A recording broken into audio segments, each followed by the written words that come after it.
The Miami Grand Prix ended with fans cheering and celebrations all around, but the real excitement didn't stop there. Right after the race, Red Bull and Max Verstappen raised a formal complaint with the FIA, pointing fingers at Mercedes driver George Russell. The claim was that Russell didn't slow down enough when double yellow flags were waving after Oliver Behrman's car came to a halt on the track. This incident caused a virtual safety car to be deployed, which played a big role in what happened. Next, the core of the complaint focused on a pit stop that took place under these safety car conditions. This stop seemed to give Russell an advantage, letting him grab the last podium spot just ahead of the current world champion by a margin of only 2 seconds. Verstappen, who was right behind Russell, immediately questioned this move over the team radio, sparking an official protest after the race ended. Fans of Formula One love this kind of tension, when the real battle isn't just on the track but also in the steward's room. Drivers' reputations are at stake, and the final podium positions hang in the balance. The protest referred to a specific part of the International Sporting Code that clearly states drivers must slow down significantly when double-waved yellow flags appear. Red Bull argued that Russell did not slow down enough, which could mean he broke the rules and gained an unfair edge. But the FIA looked at all the evidence and decided to reject the protest. The case was officially closed, or so it seemed. For those who enjoy understanding the details behind F1's most debated moments, this story is far from over. It raises questions about the rules and how they're applied, and that's what makes it so interesting. The Miami Grand Prix was a tough test for all drivers. The scorching heat, the high wear on tires, and the narrow gaps between competitors made every lap critical. George Russell found himself locked in a fierce contest for the last podium place, going head-to-head with Max Verstappen. Ahead of them, the two McLarens had already pulled away, so the fight for third was the main focus. Then, everything changed on lap 28. Oliver Behrman's car suddenly stopped on the side of the track due to a mechanical problem. This forced the race officials to activate the virtual safety car for the third time that day, slowing the pace and bunching the field together. This moment was the turning point. Just behind where Behrman's car had stopped, Russell noticed the yellow flags waving. In a quick decision, he chose to pit for a fresh set of medium tires. Since the race was under virtual safety car conditions, this stop cost him less time than it would have under normal racing speed. This move allowed Russell to rejoin the race ahead of Verstappen. This pit stop proved crucial, eventually earning Russell the last spot on the podium. However, it didn't come without controversy. Red Bull's pit crew and Verstappen were immediately concerned. Verstappen reached out to his team, questioning if Russell had slowed down enough during the yellow flag period. This wasn't just frustration from a driver. It was a pointed challenge that led to a formal protest against Russell's actions. To understand the full picture, it's important to look closely at the rules involved.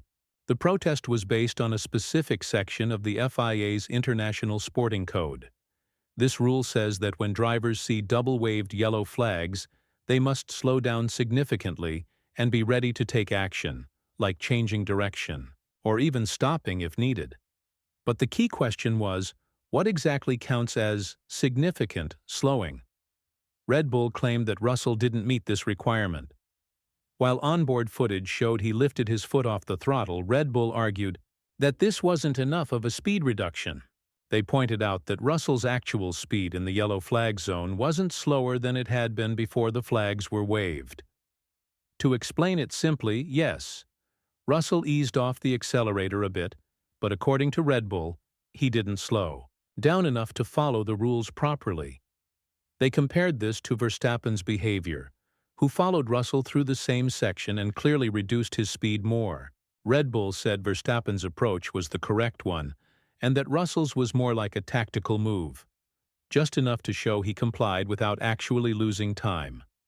Mercedes had a different take. Their defense was based on previous examples and technical data. They said Russell reduced his throttle by about 25%, which led to roughly a 30% drop in engine torque. According to them, this was enough to count as a meaningful slowdown under the rules. Mercedes also pointed to data from other drivers to support their argument that Russell's reaction was in line with what the FIA and teams usually expect in yellow flag zones. They added that it's common for drivers to signal they're obeying the rules by easing off the throttle rather than coming to a much slower speed. This has been a long-standing understanding between teams and the FIA. The FIA stewards took all the evidence seriously. They reviewed onboard footage, sector times, throttle data, engine torque, and GPS information to get a complete picture. After careful consideration, they decided that Russell's throttle lift was enough to show he was aware of the yellow flags and followed the rules. Even though his actual speed through that zone was slightly higher than before, the stewards said what mattered more was the reduction relative to typical racing speed in that area. This point is very important. The FIA explained that slowing down doesn't always mean the car has to be moving slower in absolute numbers. Instead, it means the driver has to reduce their pace compared to how fast they'd normally go in that part of the track. For example, a driver might brake naturally in certain sections during a race, even when there are no warnings. That doesn't mean they're reacting to a yellow flag. In this case, the steward said Russell's speed during the yellow flag zone was slower compared to his regular racing speed there, even if the raw speed numbers looked slightly higher. So they focused on the context rather than strict numbers. This approach showed the FIA's preference for flexible interpretation instead of rigid rules. While this decision brought clarity, it also left some questions open. The phrase, reduce speed significantly, remains somewhat vague and open to interpretation, which could lead to different opinions in future cases. While Red Bull lost the formal protest, they successfully highlighted a gray area in the rules that could have big effects in future races.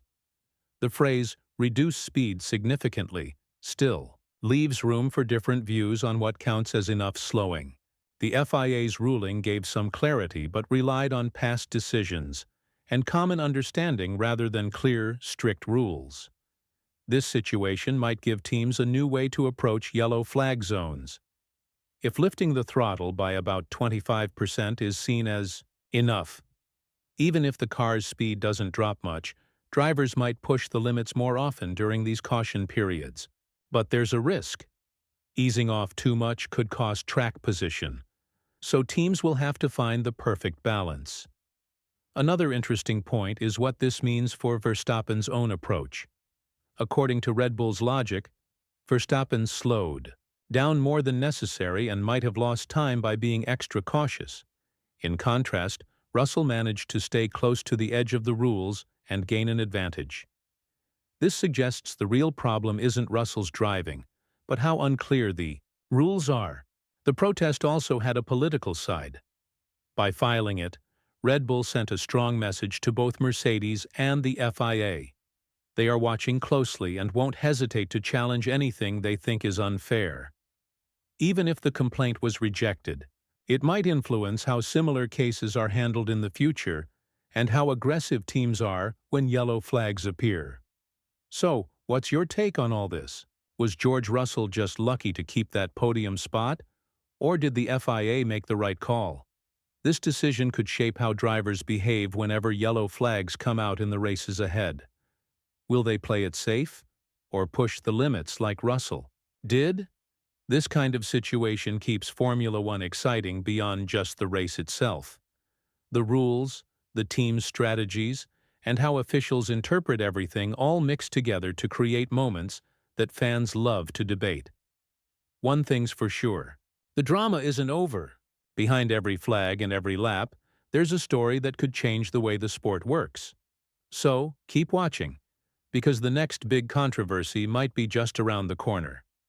Thanks for following along with this breakdown. Feel free to share your thoughts on what happened in Miami. The debate is far from finished, and your opinion matters.